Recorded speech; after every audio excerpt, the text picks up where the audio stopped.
Greetings folks, it's Sarah. Today I have featured the Concept 2 Air Mini and I'm going to fire up this stove for you guys. I'm going to give you guys some overall burn times as well as some temperature readings in this. Now this model has been fired before, so I'm not doing a first burn today. For those of you who are familiar and watch my videos, you know what I'm talking about. Those of you who don't, when you have a brand new wood stove, it's very important to break in your stove properly by doing what is called a first burn process. That's where you do like a really small fire and build it gradually. This stove has already been broken in, so I'm going to go ahead and get it lit up. I'm trying to get the oven up to temperature pretty quick because I'm going to be cooking up some pizza as well. So I'm going to start with a nice stack here. Always good, dry, small kindling. I don't use any type of paper or fire starters or anything like that. It's really good if you can have bark-free kindling because bark will cause a lot more excess smoke during your light up and dirty glass that you really don't want to have to deal with. Super important to have both of your damper controls pulled wide open at the bottom of the stove before you get it lit. I think that's about good right there, so I'm gonna go ahead and close up my door. So I've mentioned in other videos that with the Concept it does require a little bit taller chimney to draft. You really need at least a 16-foot chimney to have a nice easy takeoff. I have a little bit less than that here. So I'm leaving the door cracked just a minute to let this catch on fire all the way before I go ahead and close the door, because it does have such a tight seal on the combustion system that you can really see the airflow restriction once I close that door. So it's picking up nice. It is still taking off in there. I'm just giving it another minute, and then I'll go ahead and shut this door. It's super important to never ever walk away from your stove while leaving the door open. People will think like, oh, I'm just gonna leave it cracked and I'll be back in 5 or 10 minutes, and 30 minutes, an hour passes and you've forgotten. And that is super dangerous for multiple reasons, but mainly because you can overfire the stove. It can get really hot. You could have sparks come out the front that would catch your house on fire. There are just so many reasons not to do it, okay? So never ever walk away from your stove with the door cracked. All right, and we're good to go with Takeoff there. So I'm gonna go ahead and latch my door now. This is just minutes into this initial takeoff. And you can see my kindling here in this firebox. And I would say that this stove might take like an extra minute above some of the others with the blowtorch, but once you get that wood ripping good, I mean, it really takes off.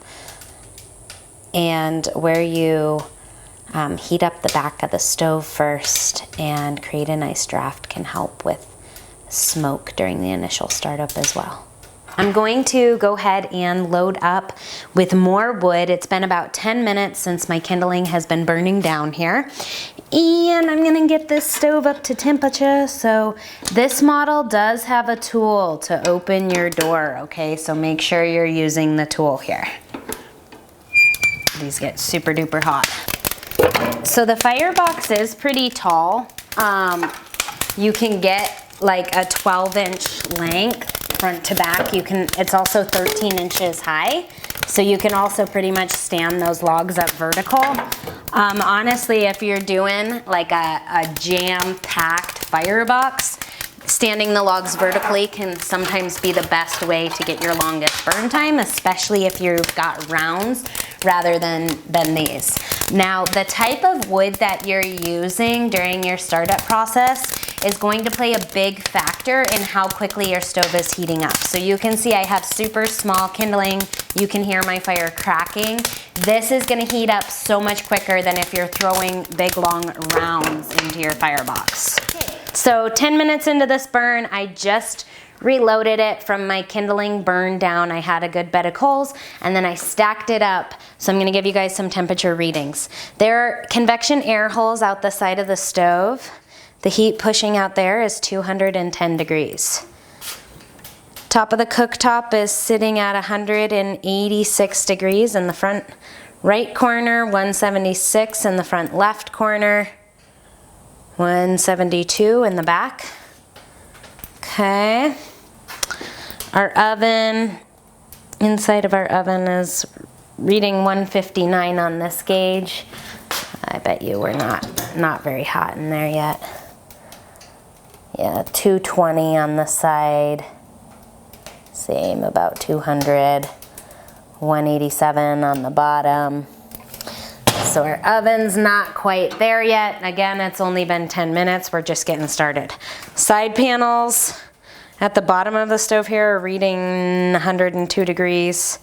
And up at the top is about 170 degrees. So the stove is definitely already starting to kick up heat and push out that heat within the 10-minute mark. I have my soapstone pan inside the oven waiting to be heated up for pizza. So I'm gonna keep burning the stove and keep you guys updated as I move along. I'm 30 minutes into this burn now and I'm going to give you guys some temperature readings. I let my kindling burn down, then I went into a fuller load of wood, which you can see that's been burning for about 20 minutes, 15-20 minutes on high. And side panels reading 250 at the top. The air holes are 384 for the convection air holes. Cooktop 279 in the corner here. And I've got 245 in the front corner here. 254 in the back corner of the stove. 259 on the top of the panel. 137 at the bottom of the panel. Our firebox door is reading 572 degrees. I'm going to give you guys some temperature readings inside the baking oven as well at this 30-minute mark.